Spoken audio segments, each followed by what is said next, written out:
పెట్టామండి, అన్నిట్లలో స్వేచ్ఛగా ఉండాలని చెప్పేసి ఆమె ఏది అణిగి మణిగి ఉండకూడదు, స్వేచ్ఛగా ఫ్రీగా ఆమె ఆ పేరు పెట్టినందుకు చాలా సంతోషిస్తుండే. 40 సంవత్సరాలు నా బిడ్డకి 40 సంవత్సరాలు తను మా దగ్గర పెరగలేదు. మేము పుట్టగానే మా కోడలు మా బిడ్డ దగ్గర 4 నెలల నుంచి తను అక్కడనే మేమిద్దరం ఉద్యమంలో ఉండేవాళ్ళము.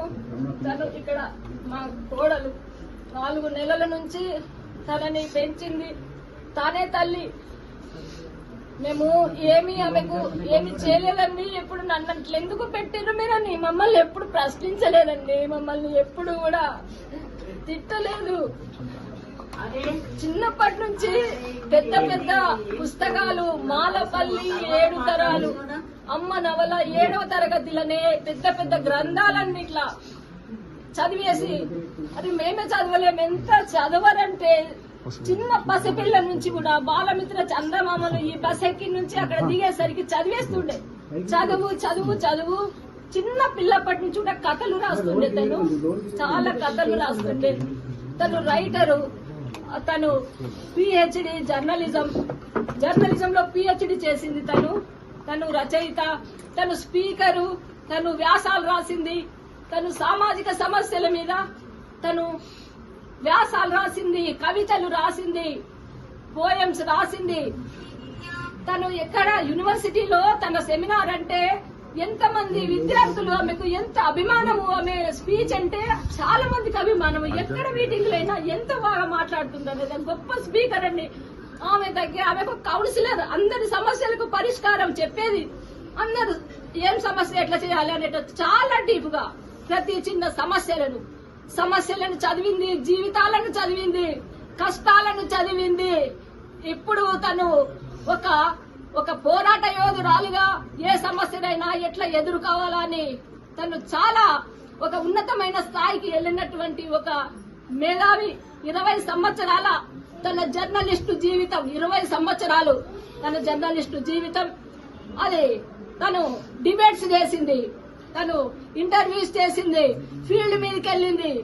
అసలు అన్నిట్లలో ఏదైనా గాని ఆమె అణిగి మణిగి ఉండే మెంటాలిటీ కాదు. తను ఏదైనా ఛాలెంజింగ్ గా తీసుకుంటది, ఏదైనా గాని వాళ్ళకు సవాల్ విసురుతుంది.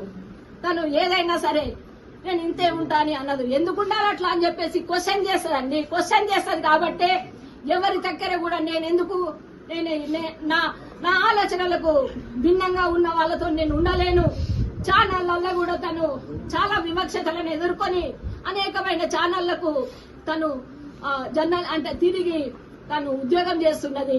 ఇప్పుడు టీ న్యూస్ లో స్పెషల్ కరస్పాండెంట్ గా తను చేస్తున్నది. ఇప్పుడే మొన్ననే హెచ్ఓడిగా కూడా ఇచ్చారు. Head of the department. చాలా వర్క్ ఉంటుంది, అందరికి షిఫ్ట్లు వేయాలి. నాకు నిద్ర లేదమ్మా, అలసట బాగా అవుతున్నది, నాకు అలసిపోతున్నా, నీకు మెసేజ్ పెట్టడానికి ఫోన్లు చేయడానికి టైం లేదమ్మా అని చెప్పింది.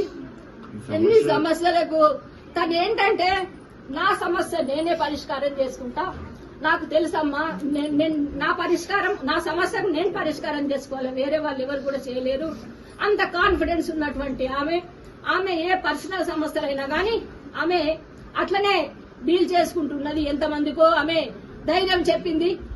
అలాంటి ఆమెను ఇట్లా కథ అసలు మేము పోయేసరికి శవం కనిపిస్తుందంటే నిజంగా చంపి ఇట్లా వేలాడదీసిండ్రేమో అన్నట్లు అక్కడ కనిపిస్తున్నది అన్నట్టు. చాలా అనుమానాస్పదంగా కనిపిస్తున్నది. ఎవరు నేరస్తులున్నారో మేము పోలీస్ స్టేషన్ లో కేసు పెట్టినాము. ఆ కేసు ప్రకారము వాళ్ళు ఫోన్లు తీసుకున్నారు. ఇన్వెస్టిగేషన్ చేసి ఆ నేరస్తునికి కఠిన శిక్ష విధించాలి. ఇంకా ఏ మహిళలు కూడా ఇలాంటి ఒక దానికి గురి కాకుండా ఉండేటట్టు మోసకారులు ఎట్లా మహిళలను ఏ రకంగా మోసం చేయవచ్చు అనేటటువంటి మోసకారులు కూడా ఈ సమాజంలో ఉన్నారు. అలాంటి అంటే ఆమె ఎంత ధైర్యం ఉన్నామే, ఆమె ఎంత అంటే నిజంగానే ఆమెను చంపి ఉరేసి ఇంకా ఏ డోర్ల నుంచి ఎన్ని రోజుల నుంచి ఏమి ప్లాన్లు వేసుకొని ఏమి జరుగుతున్నాయో చాలా అనుమానాస్పదంగా అక్కడ కనిపించింది. అది అందుకోసం మీరు నేరస్తులను శిక్షించాలి, ఇన్వెస్టిగేషన్ వాళ్ళు చేసి తొందరగా నేరస్తులను శిక్షించాలని మేము కోరుకుంటున్నాం. చివరిగా మీతో ఎప్పుడు మాట్లాడారు? నిన్న మార్నింగ్ మాట్లాడిందండి. పాపకి స్కూల్ బ్రేక్ఫాస్ట్ కోసము పాపకి ఇక్కడ మా గ్యాస్ మంట మండింది. మా గ్యాస్ అది మొత్తం స్టవ్, అందుకోసము అది ఇంకా బేబీ ఇట్లా అయిపోయిందంటే, సరే మీరు అది ఆఫ్ చేయండి, మీరేం చేయొద్దు, హోటల్కి వెళ్ళి పార్సల్ తెచ్చుకొని పాప స్కూల్కి వెళ్ళిపోతుంది, మీరు అసలే మెకానిక్ వచ్చినాక తర్వాతనే మీరు అది చేయండి, మీరేం ముట్టొద్దు, మీరు జాగ్రత్తగా ఉండండి అని మాట్లాడింది పొద్దున. మళ్ళీ మధ్యాహ్నం మెకానిక్ వచ్చి చేసిపోయినాక నేను జిమ్ అక్కడ పార్క్ పోయేసి వచ్చినా ఇట్లా అయిపోయింది, బాగా అయిపోయింది బేబీ అని మెసేజ్ పెట్టినా ఓకే అని పెట్టింది అంతే. ఎందుకంటే తనకు అన్ని ఫోన్లు బిజీ ఉంటది, చదువుతుంది అని నేను ఊరికే డిస్టర్బ్ చేయను, ఫోన్లు చేసి మెసేజ్ మాత్రమే పెడతాను. తను పాప కూడా స్కూల్ కి పోయింది. స్కూల్ నుంచి మా హస్బెండ్ వాళ్ళ తాతయ్య తీసుకొచ్చిండు, స్టేషనరీ సామాను కొనిచ్చి. అప్పుడు కూడా అమ్మాయి స్కూల్కి వెళ్ళి వచ్చినాక అమ్మ నేను ఇక్కడికి వచ్చిన రామ్నగర్ అని కాల్ చేసింది. సరే తాతయ్య వచ్చిందంటే వచ్చిండు, నేను స్టేషనరీ తీసుకొని వస్తా అంటే సరే బేటా అని చెప్పింది. అదే అమ్మ రొట్టెలు ఎందుకమ్మా అంటే సరే రేపు మంచిగా మనం స్పెషల్ తెప్పించుకొని తిందాం బేటా అని కూడా తను చెప్పిందట పాపతోని. 4 గంటలకి పాపతోని కూడా ఫోన్ లో మాట్లాడింది. మేము అనుమానాలు ఏదున్నా అక్కడ పోలీస్ స్టేషన్ లో పెట్టామండి. దయచేసి మీరు పోలీస్ స్టేషన్ కి వెళ్ళి మీరు మేమేం పెట్టినామో అక్కడ మీరు చూసుకోండి దయచేసి.